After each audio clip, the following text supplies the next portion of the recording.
We are now going to look at the formation of an acetal from an aldehyde or a ketone. This is really an important reaction for a variety of reasons. Hopefully you understand by now that carbonyl groups are extremely susceptible to nucleophiles. If there is a nucleophile in solution, it will add to the carbonyl carbon. Now, if you don't want that to happen and you need to protect that site so that that nucleophile could maybe be a base somewhere else on the molecule, you need to protect the carbonyl group. And the way you protect a carbonyl group is you convert it to an acetal. Acetals can go backwards and forwards between acetal and aldehyde and ketone, as long as you know how to direct the reaction in the forward or reverse way, since it's an equilibrium reaction. So let's talk about the forward reaction and what you get, and then we'll talk about the reverse reaction and why it does that. And we might also talk about why this is so important. So I'm going to be very simple with this. We're going to use acetone.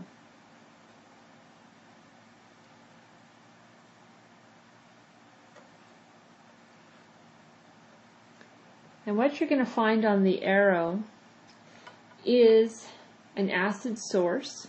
These tend to be your oxyacids, okay? And they tend to be dilute. You don't need lots of it. But we like to have acids that don't have a competing nucleophile in the solution. And we use these in an alcohol solution. You can also use a diol.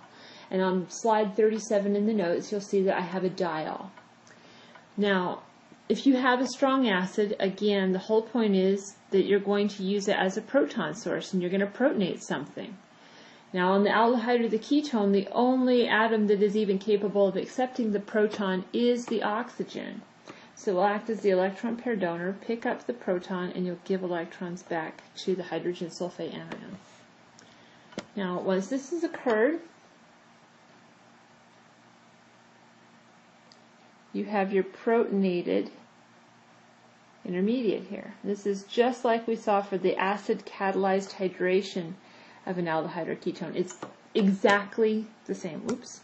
It's exactly the same. And it has a resonance structure.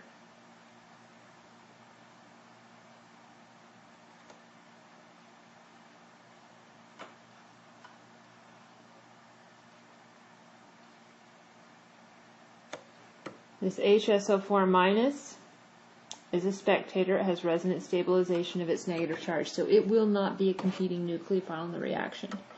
When you were doing acid catalyzed hydration, you used water as the incoming nucleophile.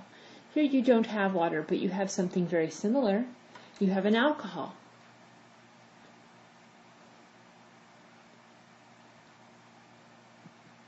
And this alcohol can act as a nucleophile towards the carbonyl carbon, and again you can show this from either resonance structure, but the one on the left is the preferred resonance structure because everybody's got an octet. So you'll add to the carbonyl carbon, break pi bond because you can't have 5 bonds to carbon, or you can show it from the other resonance structure, but you usually only show it from one or the other. You just can add it if you want to use that one. At the end though, you are going to get a protonated tetrahedral intermediate.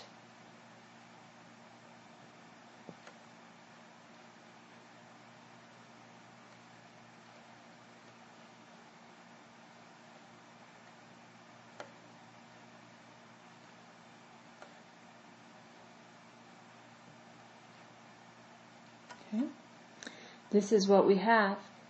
Now, what occurs at this point is the proton transfer through solvent. We don't want the OCH3 group to leave anymore. We need to keep it on there, but we do need to get rid of the OH group. So we're going to transfer the proton from the OCH3 group to the OH group. So we have a different leaving group. This is why it's really an equilibrium. It doesn't matter which oxygen in the solution really has the proton. They're all equally likely to do it, since they'd all be equivalent acids. That's why this is an equilibrium. Now, the solvent you have in this case is the alcohol. So again, it doesn't even matter if it's the solvent that has the proton. We call this step, though, the proton transfer to the solvent. So you're going to take your oxygens, lone pair electrons, pick up the proton, and give electrons back to this guy. So this is the proton transfer to the solvent. And this will give you your neutral tetrahedral intermediate.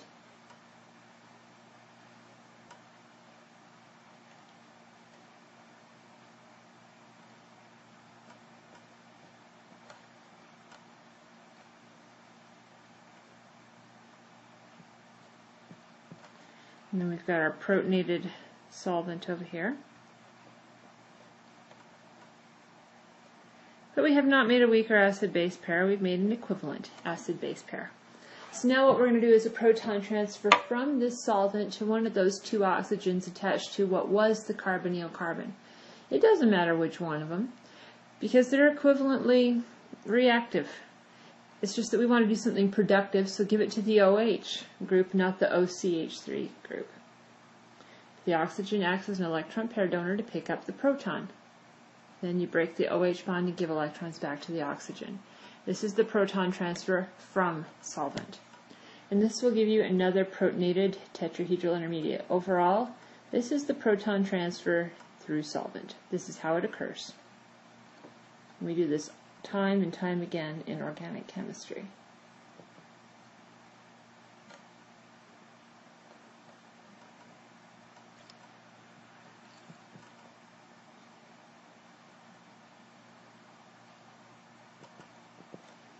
Okay, so now we've got a good leaving group in water, and that's the leaving group we want. So, one thing I should mention. Back here, this is called the hemiacetal. Okay, now we can kick out water, which is what we want to do. So this oxygen that's got the OCH3 group can act as an electron pair donor to the carbon, forming a carbon-oxygen double bond.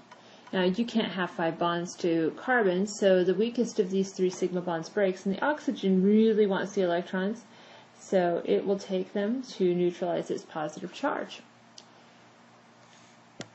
As this occurs, we form a water molecule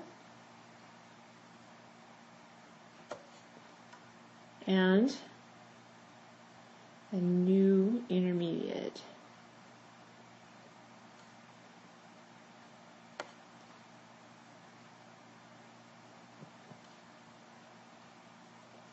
Now this guy's got a resonance.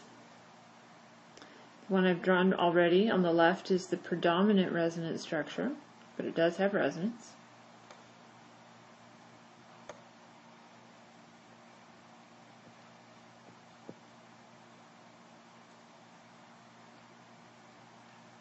And still got our solvent in solution. Now I know you just formed water. Water could add as the nucleophile, but it's not as likely as the methanol because methanol is more predominant in solution. You just formed one water molecule. But your solvent is everywhere. You've got tons of methanol. So methanol is most likely to add in this case. You've got basically a carbonyl carbon again. It's pseudo-carbonyl because I know it's not just an oxygen, but it has carbonyl-like character. And what happens is another solvent molecule adds as a nucleophile toward this carbonyl carbon. And you can do this from either resonance structure, but again the one on the left is the one that you're most likely to see. And you'll make another protonated tetrahedral intermediate as a result of this. Whoops, wrong color.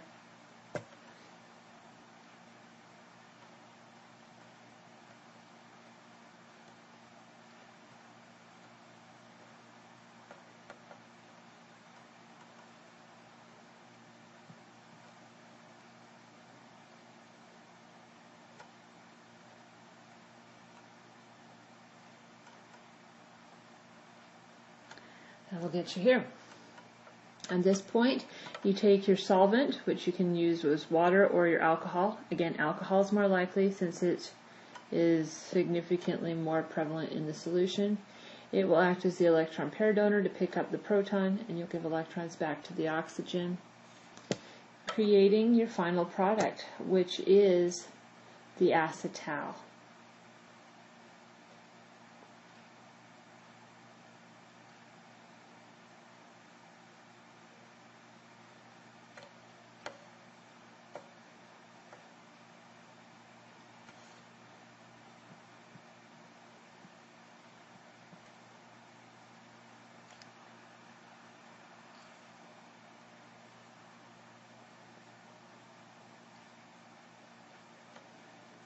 Now this is significant. You still have, right here with this carbon, a carbon with 2 bonds to oxygen. But this carbon no longer has a pi bond to an oxygen, so it is no longer susceptible to nucleophilic attack because you don't have a good leaving group. If you were to add something to that particular carbon, the best leaving group you could produce was an alkoxide, a methoxide in this case. That's a fairly strong base, and it's not likely to go through this. So acetals are very stable. They don't react with nucleophiles. So you can have a nucleophile in solution with something like this and avoid any attack at that carbon that I've circled in green. And that can be really useful if you need a reaction to occur somewhere else in the molecule, or if you want that negatively charged species to not even act as a nucleophile, but potentially as a base somewhere else in the molecule. These can be very useful protecting groups. And they're very stable. The neat thing about them, though, is that you can remove them about as easily as you made them. So the way that this could occur is by, again, adding acid, but instead of doing the reaction in alcohol, you do the reaction in water. This is what tweaks the equilibrium one way or the other. So as we saw with this particular reaction, a couple slides back, we made a water molecule right here. You make water when you make an acetal. Now, if you want it to go the other direction and you want to make alcohol, you add acid. And this is the key to getting an acetal back into an aldehyde or a ketone. So what we're going to show now is how you would get this acetal back to the aldehyde or a ketone. Okay?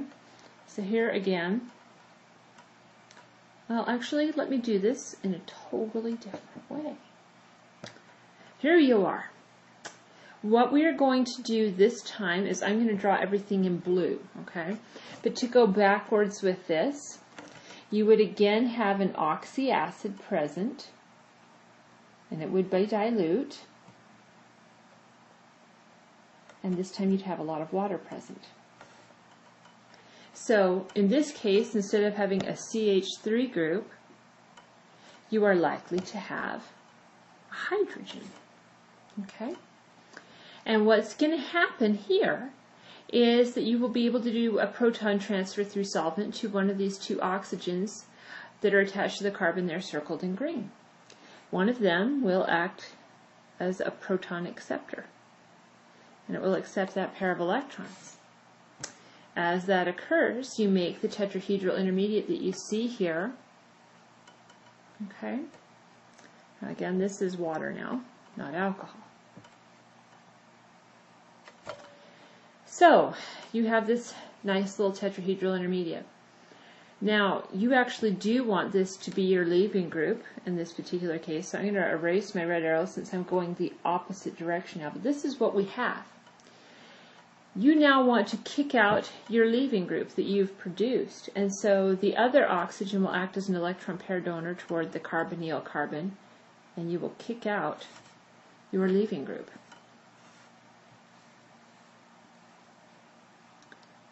Oops, I'm trying to erase things, sorry. So these are the species we are now going to have. We have water present. We have our leaving group that we just kicked out, and this intermediate that we show here. And it does have resonance delocalization of its positive charge. Well, you do have the two different solvent choices, but now remember, water is your solvent. You kicked out a methanol, but you only kicked out one methanol. Either one of these guys could act as the nucleophile towards this intermediate species that you are seeing here, but water is predominant. So water is going to act as the nucleophile and add toward the carbonyl carbon as we break the pi bond. And you can again show this from either resonance structure. As we do so, we make a new intermediate. Let me erase our red arrows.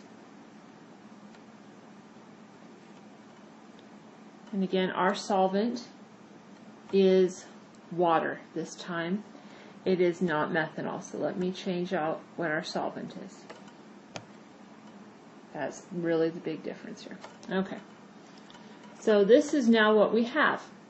What we're now going to do is a proton transfer through solvent from the OH to the OCH3. Okay, so water will act as the base and be the proton acceptor. We'll give electrons back.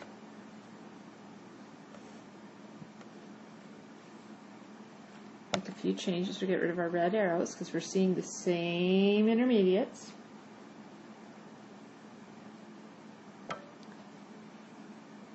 And this is no longer methanol, it's water. That's the difference. Okay, and now we do a proton transfer from solvent to our tetrahedral intermediate. And it can add to either one of these two oxygens. It can add to the OH or the OCH3. But to do something productive, since we're trying to go in reverse, we're going to add it to the OCH3. The oxygen will act as the base and act as the proton acceptor, and we will give electrons back to the oxygen. We've got the intermediate that is drawn here. Let me repair a little bit of that oxygen. It got erased a little bit. Okay, it's the same intermediate that we had previously. So at this point in time, we have an appropriate leaving group for our purposes. We want to get rid of the OCH3+. So the OH oxygen will act as an electron pair donor toward the carbonyl carbon, and we will kick out our leaving group. And voila, we have exactly what we see here. Getting rid of my red arrows. This is what we drew previous. This is exactly what we had a moment ago. Let me redraw that bond a little bit. Okay. So at this point, you have, again, the two different resonance structures. And again, we have a lot of water present. That's the whole point. We've made a couple of methanol molecules, but you have a lot of water. So you can now give the proton to water or to that hydrogen sulfate anion. It doesn't matter which one you do this to, but one of them is going to act as the electron pair donor to pick up this proton and give the electrons back to the oxygen. You can do that from either resonance structure. And what do you get? Well, you get what you started with. And we've gone the opposite direction entirely. So we didn't do that. But we did regenerate the acid into equivalents of methanol in the process. So you can go either direction, and I wanted you to see that I didn't really need to change anything on the slides in order to do that. So it is reversible in every way, depending on what you put on the bottom of the arrow. You will always use the oxyacid. If you want to make the acetal, use an alcohol. If you want to convert the acetal back to the aldehyde or the ketone, use water.